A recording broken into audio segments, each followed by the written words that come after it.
বলেন। সম্মানিত উপস্থিতি, আজকে আমরা যেই বাংলাদেশে বসবাস করছি সেই বাংলাদেশ হচ্ছে যে দ্বিতীয় স্বাধীন বাংলাদেশ। দীর্ঘ 15.5 বছরের বাংলাদেশের উপর যে জুলুম এবং নিপীড়ন চালানো হয়েছে, ফ্যাসিস্টের অত্যাচার এই জাতির উপর চালানো হয়েছে, বৈষম্য বিরোধী ছাত্র আন্দোলনের মাধ্যমে আমরা একটা নতুন স্বাধীন বাংলাদেশ পেয়েছি।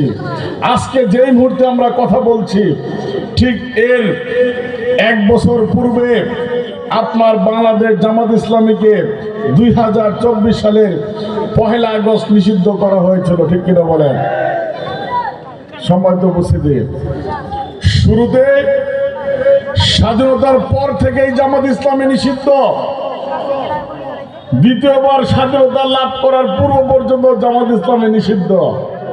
সম্মানিত ভাইরা, আমি আমাদের প্রতিপক্ষ ভাইদের দৃষ্টি আকর্ষণ করতে চাই, স্বাধীনতার শুরুতেই জামাত ইসলামী নিষিদ্ধ।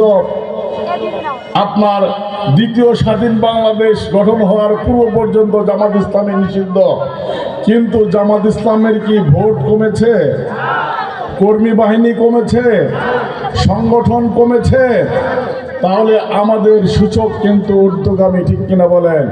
কিন্তু যারা বাংলাদেশের মসনদে থেকে জাতির উপর জুলুম চাপিয়েছে, জাতির অর্থ আত্মসাৎ করেছে, রাষ্ট্র সম্পদ তুষ্যুক করেছে, দুর্নীতি করেছে, দলীয় নেতা কর্মীরা আঙ্গুল ফুলে কলা গাছ হয়েছে, দেশের টাকা বিদেশে পাচার করেছে, তাদের কিন্তু ভোটের সূচক নিম্নগামী, ঠিক কিনা বলে? সম্মানিত উপস্থিতি, তাহলে অভিজ্ঞতা কাদের বেশি? স্রোতের বিপরীতে যারা পথ চলে। নদীতে আপনি যখন স্রোতের বিপরীতে হাঁটবেন তখন কিন্তু শক্তির বেশি প্রয়োজন হয়, ঠিক কিনা বলেন?